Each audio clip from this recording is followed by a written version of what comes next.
Hello friends, आज हम शुरू करेंगे कक्षा 7वीं के चैप्टर 4 जिसका नाम है सरल समीकरण की प्रश्नावली 4.1 को। ठीक है, तो सब पहला प्रश्न क्या दिया है हमारे पास में, निम्नलिखित सारणी के अंतिम स्तंभ को क्या करना है, पूरा करना है। तो यहाँ पर क्या दिया है, समीकरण संतुष्ट होती है तो क्या लिखना है, हाँ या नहीं। ठीक है, यहाँ पर एक समीकरण दिया है और समीकरण में एक चर पद है जो क्या है x, और नीचे क्या दिया है m। x और m के मान यहाँ पर दिए हैं, तो इन मानों को हमें क्या करना है, समीकरण में रखना है और उसको हल करने के बाद हमें बताना है कि लेफ्ट हैंड साइड और राइट हैंड साइड दोनों क्या है, बराबर है। यदि है तो यहाँ पर हाँ लिखना है और यदि नहीं है तो यहाँ क्या आ जाएगा, नहीं। तो हम क्वेश्चन करेंगे तो आपको समझ में आ जाएगा कि क्या पूछ रहा है क्वेश्चन। देखो पहला क्वेश्चन क्या है, x धन 3 बराबरी से कितना है, 0। तो यहाँ पर हमें x की वैल्यू कितनी दी है, x बराबरी से कितनी दी है, 3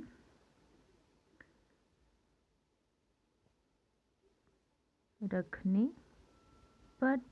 तो x की जगह पर हम क्या रख देंगे, 3 को। तो यहाँ कितना आ जाएगा, 3 धन 3 बराबरी से कितना आ जाएगा, यहाँ 0। 3 में 3 को जोड़ेंगे तो कितना आ जाएगा, 6 बराबरी से कितना आएगा, 0। तो यहाँ 6 और 0 आपस में बराबर है क्या, नहीं है। तो यहाँ हम लिख देंगे left hand side is equal to not right hand side. मतलब कि यहाँ क्या हो जाएगा, ये समीकरण को संतुष्ट करता है क्या, तो यहाँ आ जाएगा नहीं। ठीक है, अब दूसरा क्वेश्चन करेंगे। तो दूसरा क्वेश्चन क्या दिया है हमारे पास में, x धन 3 बराबरी से कितना है, 0। ठीक है, यहाँ पर x का मान कितना दिया है, x बराबरी से क्या रखना है, 0। तो यहाँ x बराबरी से क्या रखने पर, 0 रखने पर। ठीक है, तो x की जगह पर क्या रखेंगे हम, इस x की जगह पर इस 0 को रखेंगे तो क्या आ जाएगा, 0 धन 3 बराबरी से कितना आ जाएगा, 0। 0 को धन 3 में जोड़ेंगे तो कितना आएगा, 3। इधर क्या आ जाएगा, बराबरी से 0। तो यहाँ देखो left hand side is equal to not, बराबर है क्या ये दोनों, नहीं है, है ना। यहाँ 3 है, यहाँ क्या है 0, तो क्या है, बराबर है क्या, नहीं। तो यहाँ क्या आ जाएगा, राइट हैंड साइड। और ये आपस में बराबर नहीं है तो क्या आ जाएगा, ये समीकरण को संतुष्ट नहीं करता है। ठीक है, अब हम करेंगे इसी का तीसरा क्वेश्चन। तो क्या दिया तीसरा क्वेश्चन, x धन 3 बराबरी से कितना दिया है, 0। यहाँ देखो क्या दिया है, x की जगह पर ऋण 3 दिया है, तो x की वैल्यू क्या रखेंगे हम, x बराबरी से ऋण 3 रखने पर। ठीक है, तो यहाँ पर क्या क्या आ जाएगा, कोष्टक में ऋण 3 धन 3 बराबरी से 0। धन ऋण क्या हो जाएगा, ऋण, तो 0, इस 3 से 3 क्या हो जाएंगे, कट जाएंगे, तो यहाँ क्या आ जाएगा, 0। इधर भी 0, तो यहाँ पे आपस में क्या है, ये बराबर है ना। तो लेफ्ट हैंड साइड बराबरी से क्या है, राइट हैंड साइड। ठीक है, तो यहाँ पर इसका क्या हो जाएगा, ये क्या कर रहा है, समीकरण को संतुष्ट कर रहा है, तो ये क्या आ जाएगा, हाँ। ठीक है, क्वेश्चन समझ में आया। मैं अब इसको क्लीन करूँगी, इसके पहले आप जल्दी से स्क्रीनशॉट ले लीजिए, फिर मैं इसको क्लीन कर देती हूँ। नेक्स्ट क्वेश्चन करेंगे 4th नंबर। तो देखो 4th नंबर में क्या दिया है हमारे पास में, x ऋण 7 बराबरी से कितना दिया है, 1। तो x बराबरी से क्या रखना है,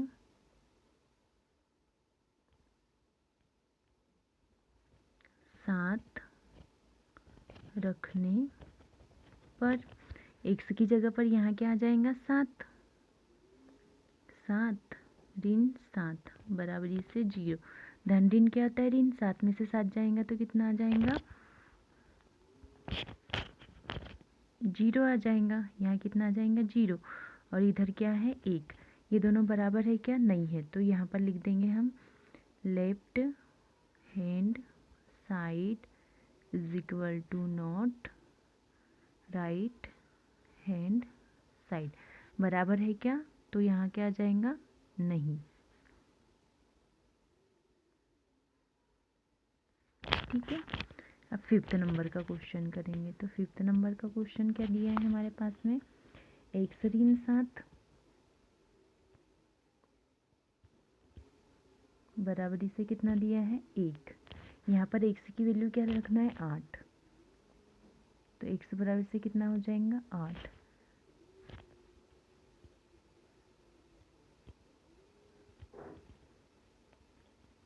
रखने पर यहाँ क्या आ जाएगा? 8 ऋण 7 बराबरी से 1। अब देखो 8 धन ऋण क्या हो जाएगा? ऋण। 8 में से 7 जाएगा तो कितना आ जाएगा? 1। बड़ी संख्या के सामने चिन्ह का एक है धन का, तो यहाँ पर 1 के सामने भी क्या रहेगा? धन। अब देखो ये आपस में क्या है? बराबर। इधर भी 1 है, इधर भी 1 है। यहाँ लिख देंगे हम left hand side is equal to right hand side. और ये समीकरण को संतुष्ट करता है क्या? तो क्या आ जाएगा इसका आंसर? हाँ। ठीक है, समझ में आया क्वेश्चन। इसके बाद हम 6 नंबर का क्वेश्चन करेंगे। तो क्या दिया है 6 नंबर में? 5x ऋण 25। यहाँ पर x बराबर से कितना रखना है? 0 रखने पर x की जगह पर क्या आ जाएंगे? 0। 5 गुणित 0 बराबरी से इधर कितना है? 25। अब 5 का गुना 0 में होगा तो 5 शून्य में कितना आ जाएगा? 0। और इधर कितना है? 25। तो ये भी लेफ्ट हैंड साइड और राइट हैंड साइड बराबर है क्या? नहीं। तो यहाँ लिख देंगे left hand side is equal to not right hand side. तो इसका भी क्या हो जाएगा? नहीं। ठीक है, अब 7th नंबर का क्वेश्चन क्या बोल रहा है? 7th नंबर में 5x बराबरी से कितना है? 25। यहाँ पर x बराबरी से कितना रखना है? ऋण 5 रखने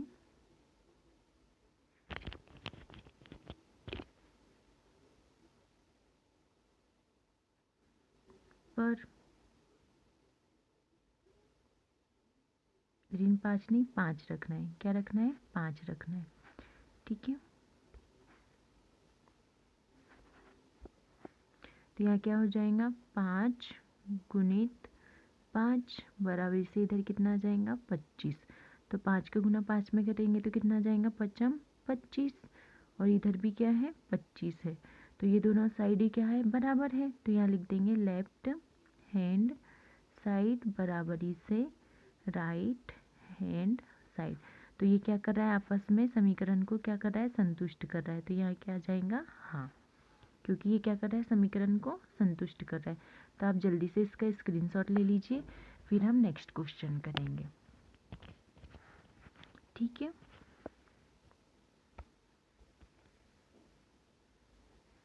कौन सा क्वेश्चन है हमारे पास में? अब 8th नंबर का।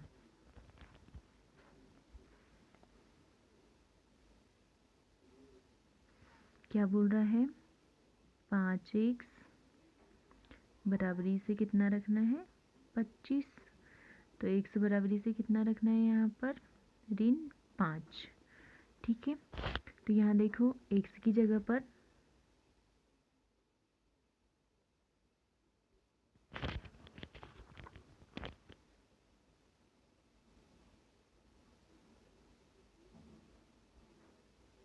रखने पर क्या आ जाएगा? x की जगह पर ऋण का 5 बराबरी से क्या आ जाएगा? 25।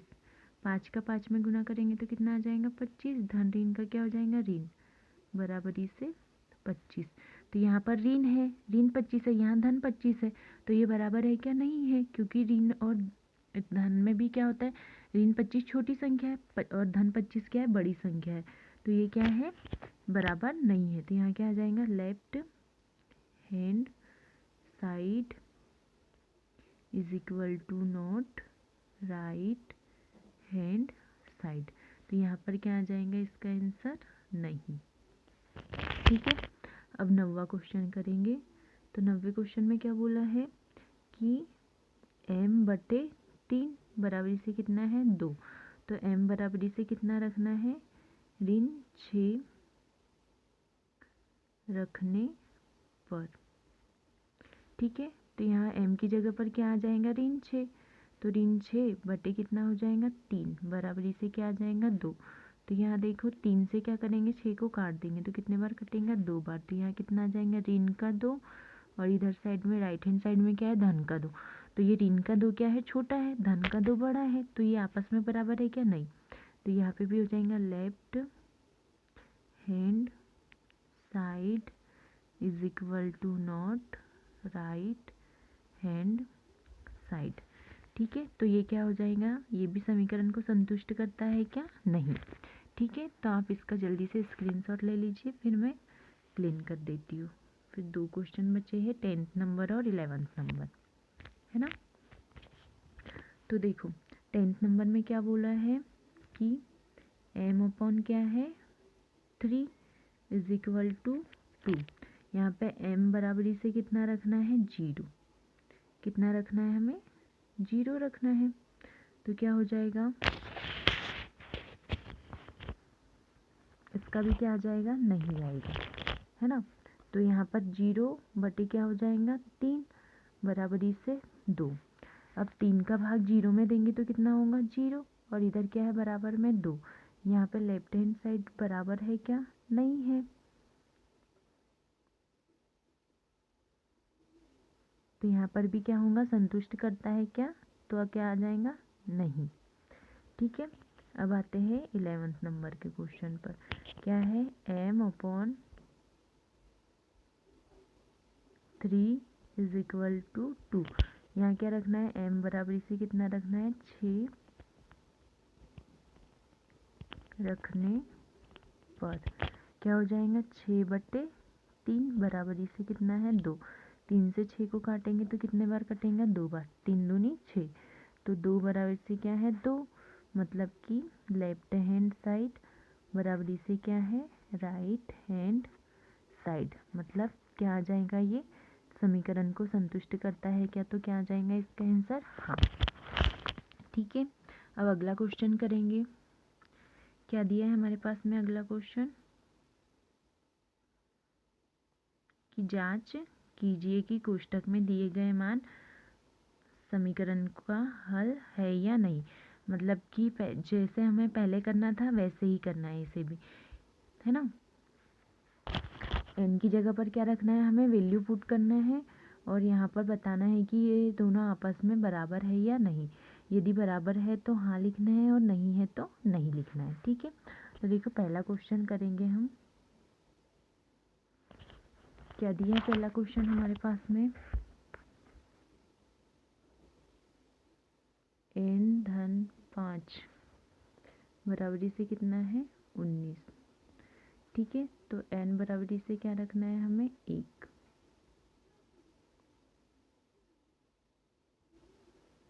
रखने पर। क्या हो जाएगा? 1/5 बराबरी से कितना हो जाएगा? 19। अब 5 और 1 कितना हो जाएगा? 6 बराबरी से 19। तो ये आपस में बराबर दिख रहे हैं क्या? नहीं। तो यहाँ क्या आ जाएगा?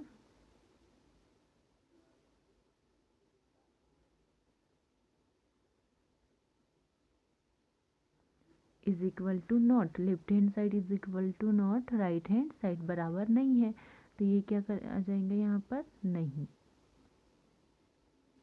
ठीक है, दूसरा क्वेश्चन करेंगे। दूसरा क्या है? 7n/5 बराबरी से कितना है? 19। तो यहाँ कितना हो जाएगा? n की वैल्यू कितनी रखना है? -2 रखने पर। ठीक है, तो 7 गुणित कितना हो जाएगा? -2 धन 5 बराबरी से कितना है 19। ठीक है, 7 दूनी कितना हो जाएगा 14 और चिन्ह का एक आएगा ऋण का। धन क्या है यहाँ पर 5 बराबरी से 19। अब 14 में से 5 जाएगा तो कितना आ जाएगा हमारे पास में 9 और साथ में चिन्ह का एक आएगा ऋण का। बराबरी से कितना है 19। ये बराबर है क्या, नहीं है। 19 के बराबर है क्या 9, नहीं है। तो यहाँ पर भी क्या आ जाएगा आंसर में हमारा नहीं। ठीक है, अब सी नंबर का क्वेश्चन करेंगे। सी नंबर में क्या दिया है हमारे पास में 7n धन 5 बराबरी से कितना है 19। तो n बराबरी से कितना रखना है हमें यहाँ 2। तो यहाँ कितना हो जाएगा 7 गुणित 2 धन 5 बराबरी से कितना आ जाएगा 19। अब देखो 7 दूनी कितना हो जाएगा 14। 14 में कितना जोड़ना है हमें 5 बराबरी से इधर कितना है 19। 14 में 5 को जोड़ेंगे तो कितना आएगा 19। यहाँ पर भी कितना है 19। तो दोनों क्या है आपस में बराबर। तो यहाँ पर क्या आ जाएगा हाँ। ठीक है, अब डी नंबर का क्वेश्चन क्या बोल रहे हैं 4p ऋण 3 बराबरी से कितना है 13। तो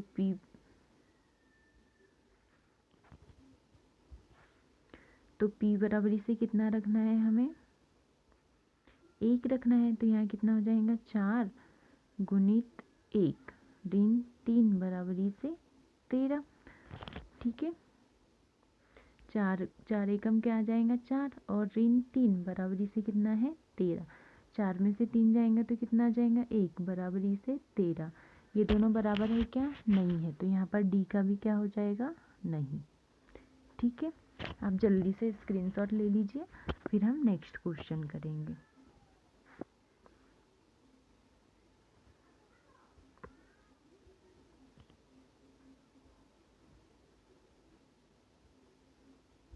देखो ई नंबर का क्वेश्चन क्या बोल रहा है 4p ऋण 3 बराबरी से कितना है 13। ठीक है, अब यहाँ p बराबरी से कितना रखना है ऋण 4 रखने पर। ठीक है, तो p गुणित कितना हो जाएगा ऋण 4 ऋण 3 बराबरी से 13 है ना। 4 4 चौक कितना हो जाएगा 16 ऋण का और ऋण 3 बराबरी से कितना है 13। 16 में 3 को जोड़ेंगे तो कितना आ जाएगा 19, क्योंकि ऋण ऋण क्या होता है धन और बड़ी संख्या के सामने चिन्ह का एक है ऋण का। तो यहाँ पर भी क्या आ जाएगा ऋण 19 बराबरी से 13। बराबर है क्या ये दोनों आपस में, नहीं है। तो यहाँ इसका आंसर क्या हो जाएगा नहीं। ठीक है, अब एफ नंबर का क्वेश्चन क्या है 4p ऋण 3 बराबरी से 13। यहाँ p बराबरी से कितना रखना है 0 रखने पर कितना आ जाएगा 4 गुणित 0 ऋण 3 बराबरी से 13। 4 शून्य शून्य ऋण 3 बराबरी से 13। तो आंसर क्या हो जाएगा ऋण 3 बराबरी से 13 आपस में बराबर नहीं है। लेफ्ट हैंड साइड और राइट हैंड साइड बराबर है क्या, नहीं है। तो यहाँ पर क्या आ जाएगा नहीं। ठीक है, आया क्वेश्चन समझ में। यदि आपको कोई क्वेश्चन में डाउट हो तो आप मुझे प्लीज़ कमेंट सेक्शन में बता सकते हो। अब हम अगला क्वेश्चन करेंगे 3rd नंबर का। तो देखो क्या बोला है प्रयत्नरता भूल विधि से निम्नलिखित समीकरणों को हल कीजिए। तो हमारे पास समीकरण क्या दिया है 5p धन 2 बराबरी से 17। तो हमें क्या करना है p का मान निकालना है। तो हम क्या करेंगे पहले तो समीकरण लिख लेते हैं। पहला समीकरण क्या दिया है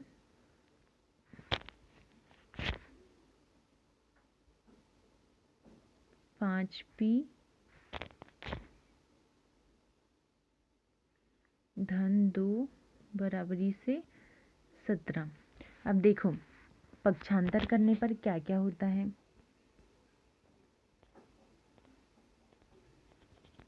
जब हम किसी भी संख्याओं का पक्षांतर करते हैं तो यहाँ पर धन 2 है तो वो 17 के पीछे जाएगा, तो मतलब कि इधर लेफ्ट हैंड साइड से राइट हैंड साइड में जाएगा तो धन का काय में आ जाएगा ऋण में।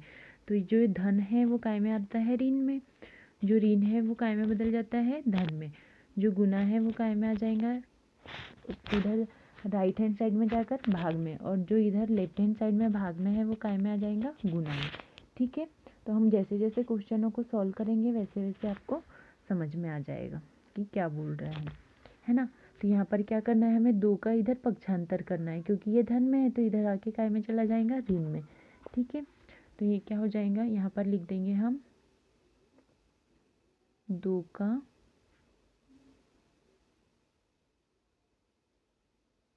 पक्षांतर करने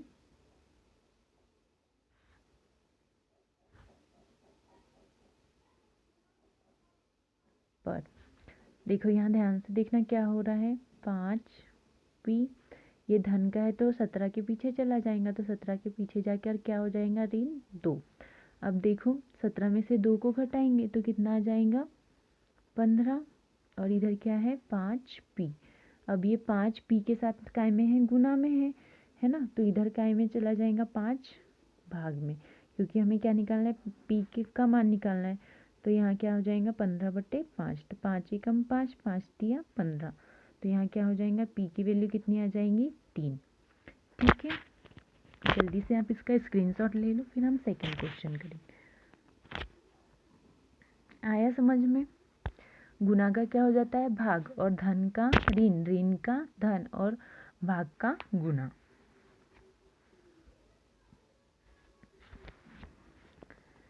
सेकंड क्वेश्चन क्या है, 3m ऋण 14 बराबरी से कितना है 4। तो यहाँ पर देखो क्या हो जाएगा 3m है ना, यहाँ पर ऋण 14 है तो ये इधर क्या हो जाएगा पक्षांतर, तो यहाँ लिख देते हैं हम 14 का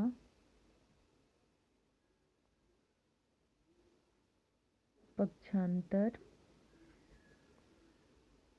करने पर कितना हो जाएगा 3m बराबर ऋण बराबरी से 4, ऋण का क्या हो जाएगा धन 14, तो 14 और 4 कितना हो जाएगा 18, और इधर क्या है 3m, ये m इधर ही रहेगा, और ये 3 क्या है गुना में है तो इधर काय में आ जाएगा भाग में, तो 18 बटे कितना हो जाएगा 3।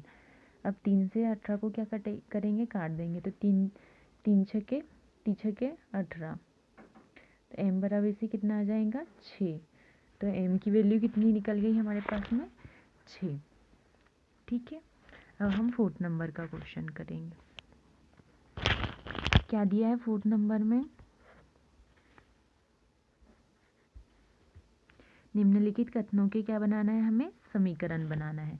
तो देखो यहाँ पर क्या बोल रहा है, पहला कि संख्या 1 और 4 का योग, क्या बोल रहा है 1 और 4 का योग कितना होता है, बोले 9, है ना। मतलब कि 100 और 4 का योग, 100 और 4 को जोड़ने पर कितना आ रहा है 9। तो पहला समीकरण क्या बन जाएगा हमारा,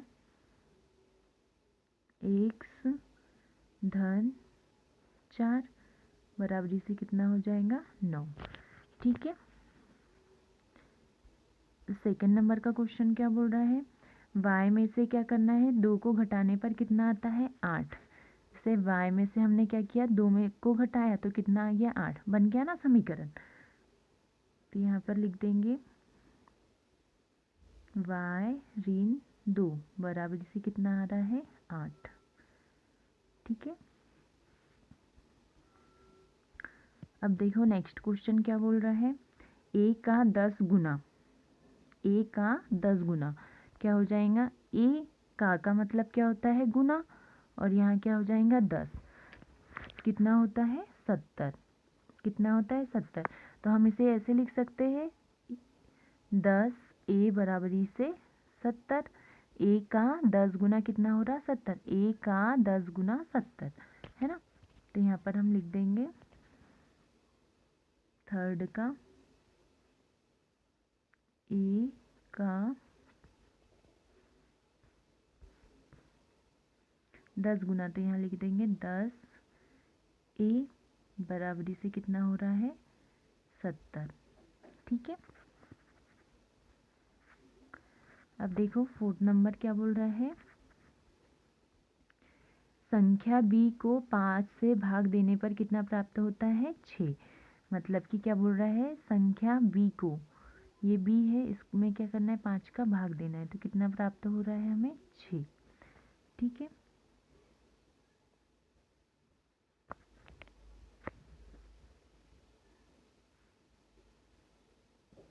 तो यहाँ हो जाएगा b/5 बराबरी से कितना आ जाएगा 6, है ना।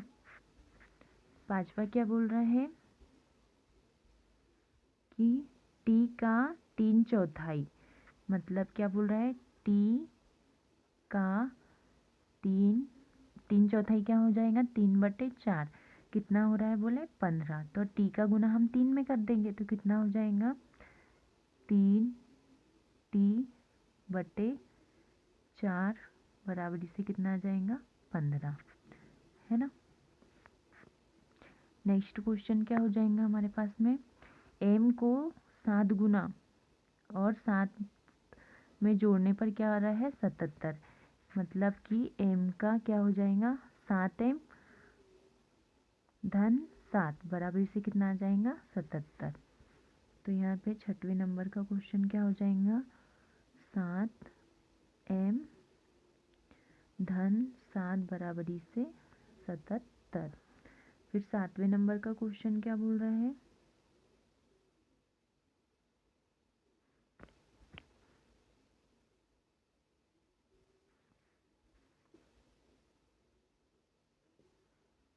कि किसी संख्या x का 1/4, x का 1/4 मतलब कि 1/4 का गुना करके उसमें क्या करना है 4 को घटाना है, तो कितना प्राप्त हो रहा है बोले 4 प्राप्त होता है ना। अब 8वां क्वेश्चन,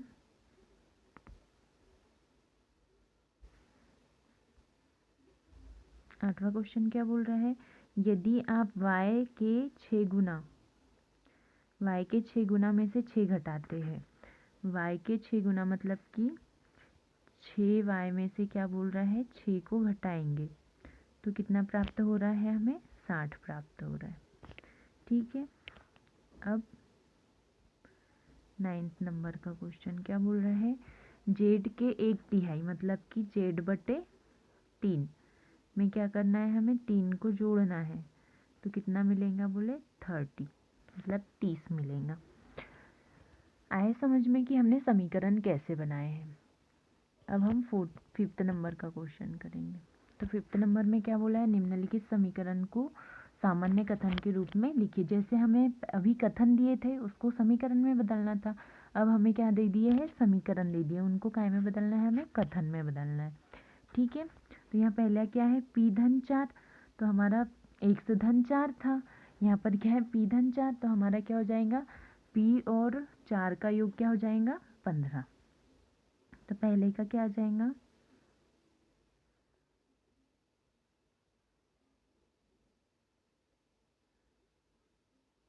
p और 4 का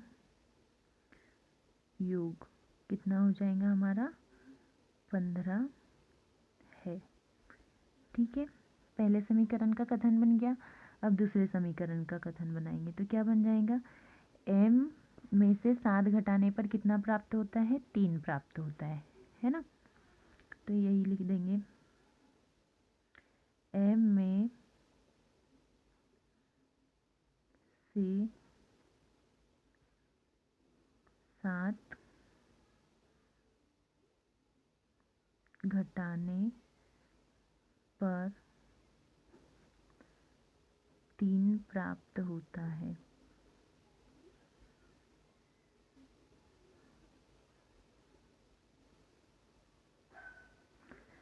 तीसरे का क्या बन जाएगा, m का 2 गुना क्या होगा 7 होगा,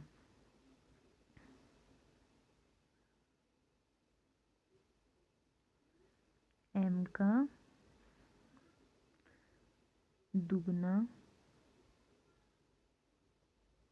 कितना होगा 7 है। m का दुगना कितना है 7 है। चौथा क्या बन जाएगा, चौथा m में m का 1/5 कितना है 3 होता है। m का 1/5 कितना होता है 3 होता है। ठीक है, अब क्या है 5th नंबर क्या हो जाएगा, m का 3/5 कितना हो जाएगा 6 होता है। m का 3/5 कितना होता है 6 होता है। यहाँ पर 6वां क्वेश्चन क्या बोल रहा है, 3p धन 4 बराबरी से कितना बोला है 25। तो यहाँ पर हो जाएगा p के 3 गुने का 4 से योग, है ना। p के 3 गुने में 4 को जोड़ने पर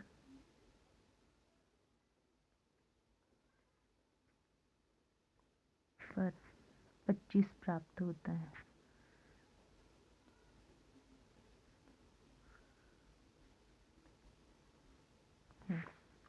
अब आएंगे 7वें नंबर। 7वें नंबर में क्या बोला है, 4p ऋण 3, तो p के 4 गुने से 2 घटाने पर कितना प्राप्त होता है 8 मिलता है। p के 4 गुने से 2 घटाने पर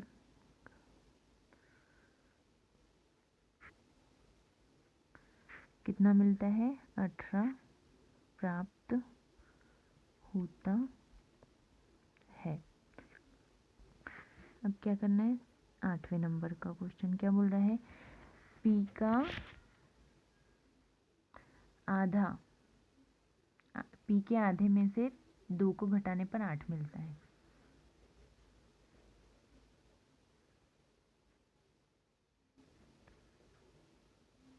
p के आधे में से 2 को घटाने पर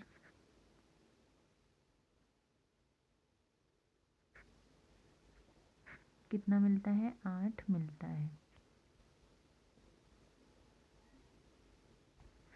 ठीक है, आया समझ में कि हमने समीकरणों को कथन में कैसे चेंज किया, है ना।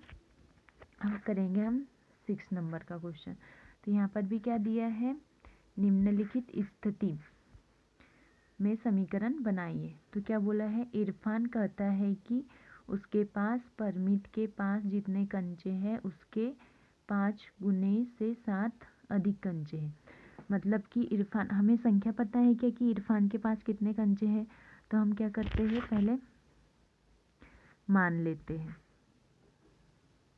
क्या करेंगे, माना इरफान कहता है कि उसके पास परमित के पास जितने कंचे हैं, मतलब कि परमित के पास कंचों की संख्या लिखेंगे।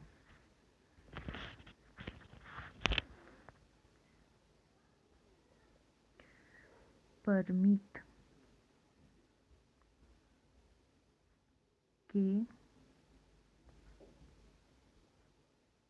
कंचों की संख्या बराबरी से कितनी हो जाएंगी x। ठीक है, फिर इरफान के कंचों की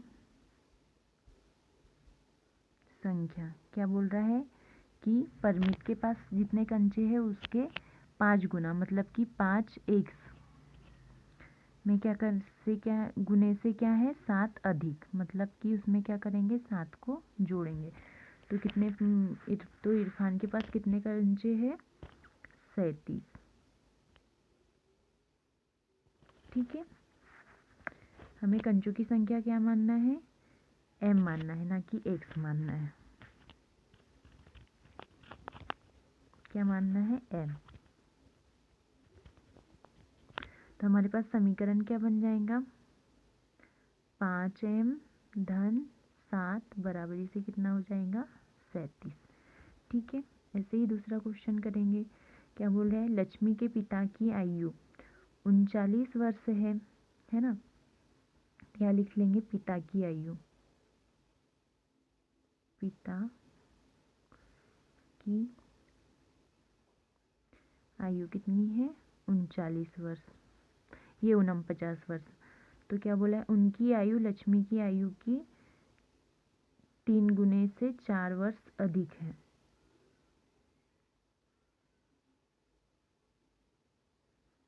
तो लक्ष्मी की आयु लिख लेते हैं, लक्ष्मी की आयु, लक्ष्मी की आयु क्या मान लेते हैं हम, y, क्योंकि हमें क्या बोला है यहाँ पे, लक्ष्मी की आयु क्या लीजिए, y वर्ष लीजिए।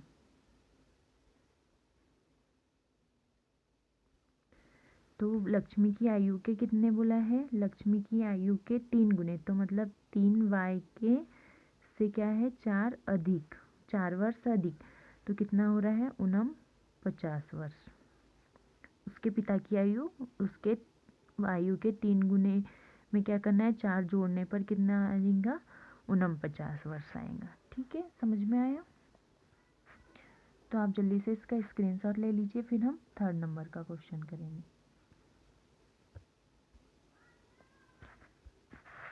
क्या बोल रहा है 3rd नंबर का क्वेश्चन, कि अध्यापिका बताती है कि उनकी कक्षा में एक विद्यार्थी द्वारा प्राप्त किए गए अधिकतम अंक प्राप्त किए गए न्यूनतम अंक का 2 गुना धन 7 है ना। तो प्राप्त किए गए अधिकतम अंक कितने हैं, 87। न्यूनतम अंक के लिए हमें क्या, प्राप्त किए गए अंकों के लिए क्या लेना है, हमें एल लेना है। क्या लेना है, छोटा एल। तो हम लिखेंगे यहाँ पर न्यूनतम प्राप्त किए, विद्यार्थी द्वारा प्राप्त किए गए न्यूनतम अंक, तो यहाँ लिख लेंगे न्यूनतम अंक,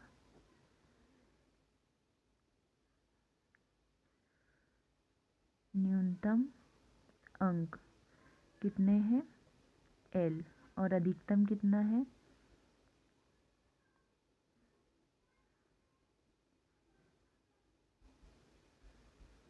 अधिकतम कितना है, 87।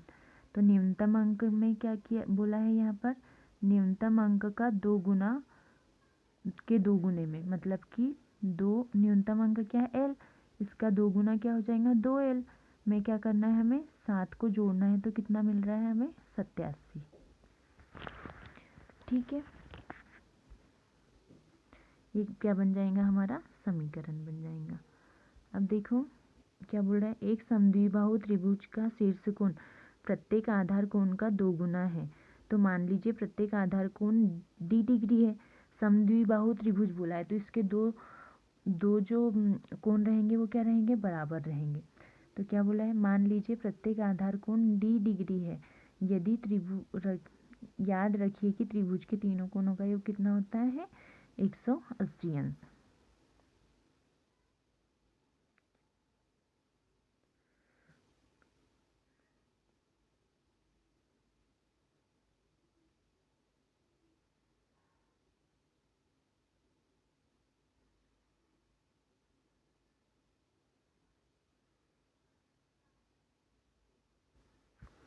तो यहाँ क्या आ जाएगा,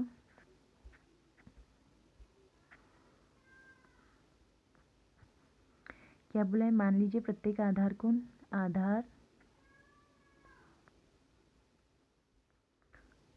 कितना दिया है हमारे पास में, d दिया है। ठीक है, क्या दिया है, d, b दिया है, सॉरी d नहीं b दिया है। क्या दिया है हमारे पास में, b दिया है। तो यहाँ पर क्या बोला है, त्रिभुज के तीनों कोणों का योग कितना दिया है, 180। त्रिभुज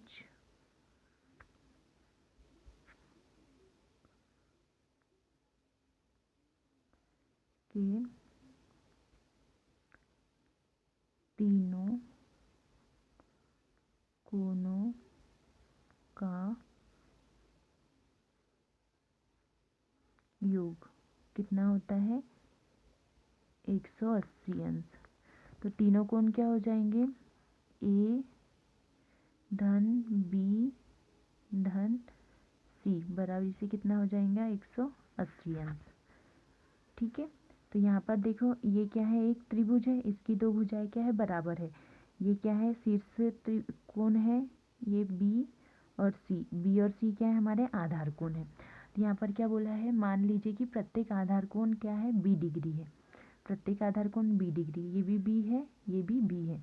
तो बी और सी की जगह पर क्या आ जाएगा हमारा बी और यहाँ पर भी बी, यहाँ पे क्या है धन का चिन्ह है। और यहाँ पर बोला है कि शीर्ष कोण प्रत्येक आधार कोण का 2 गुना है, मतलब कि एक जो बी है इसका क्या है ये 2b है, मतलब कि क्या है ये जो a है वो कितना है गुना है 2 गुना है दोनों आधार कोण का। तो बराबर से कितना है 180 डिग्री। अब b क्या है जुड़ जाएंगे, तो यहाँ 2b है, 2b में एक b और जुड़ेगा तो 3b, फिर 3b में क्या होगा ये भी जुड़ जाएंगे तो कितना आ जाएगा 4b बराबरी से कितना हो जाएगा यहाँ पर 180 अंश। तो हमारा समीकरण क्या हो जाएगा 4b बराबरी से 180 अंश। ठीक है, क्वेश्चन समझ में आया। यदि आपको कोई भी क्वेश्चन में डाउट हो तो आप मुझे प्लीज़ कमेंट सेक्शन में बता दीजिएगा। तो हम वीडियो को यहीं पर एंड करते हैं, कल हम नई एक्सरसाइज 4.2 को स्टार्ट करेंगे।